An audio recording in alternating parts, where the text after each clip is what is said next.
Okay guys, we're going to this box out there. We're going to change the shield on here, which I have no idea how to do on this, but the directions are useless. It just tells you how to take care of the helmet, doesn't even show you how to change the shield. But I'm figuring, since there's no quick releases on this shield, like the Shoeis and the Arais and the other, helmets, street helmets, I just see screws, so I'm going to take the screws off. I figure they do it this way because you have it's got a drop-down shield inside, and people won't be really changing it, because since it's got the clear shield, you could just drop the other one down if it gets sunny or whatever. If it's too dark at night, they could flip it up. So I took the screws off, and there's this little washer here. So make sure you keep that to the side and don't lose it.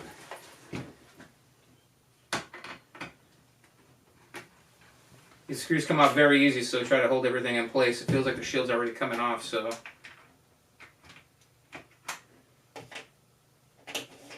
I don't know if these are in special orientation, but yeah, it looks like the shield came off pretty easy. And here's the clear shield. Let me get the other one.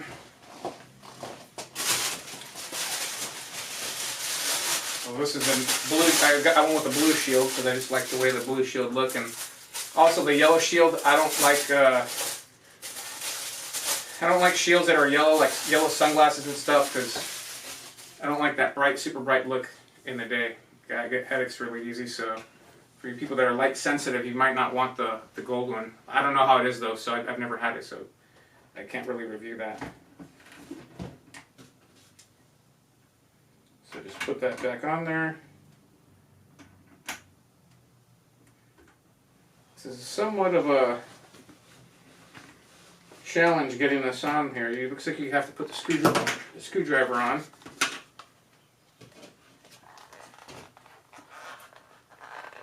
Yeah, so I'll tell you right now, changing the shield on this is not very fun.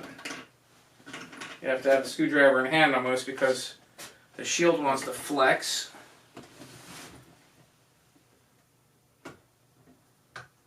And it wants to pop off again. And it's hard to touch a screw with your fingers.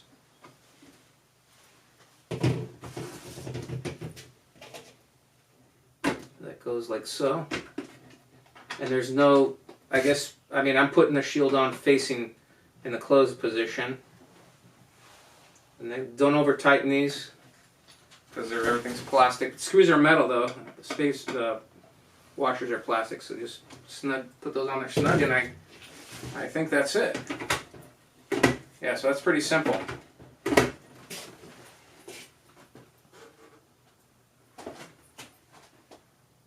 So that was pretty simple to put that on.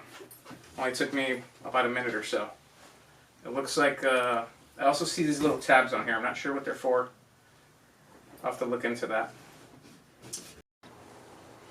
Alright guys, so I went outside with the helmet. It's kind of cloudy here right now. I'm in San Diego, California, by the way. So we have a lot of sunny days here, but we do have our May gray and our June gloom. And it is pretty gray outside today. But anyways, so I put the helmet on, tried the shield, put it down, this blue shield. I highly do not recommend having this shield at night. And then the inside drop down. The drop down, I haven't taken the sticker off, but the drop down shield, it's even darker than this one. So the blue shield's already kind of dark. It's very clear, of course, because it's new, but it's already kind of pretty dark in this cloudy day. And it probably would do excellent in sun, but I highly do not recommend this at night. If you're going to be caught, if you think you're going to get caught at night, doing some night riding, use the clear shield, and just use the drop-down visor in the daytime for the sun, which is great because it's dark, so it's really nice and clear. And then just flip it back up, and you'll have the clear shield in the nighttime. But for this, if you're going to do some day riding, yeah, use this shield. This is great. It's very clear. It's a really good shield. But other than that, I definitely don't recommend it at night. So thanks again for checking out this review, and I'll see you in the next video.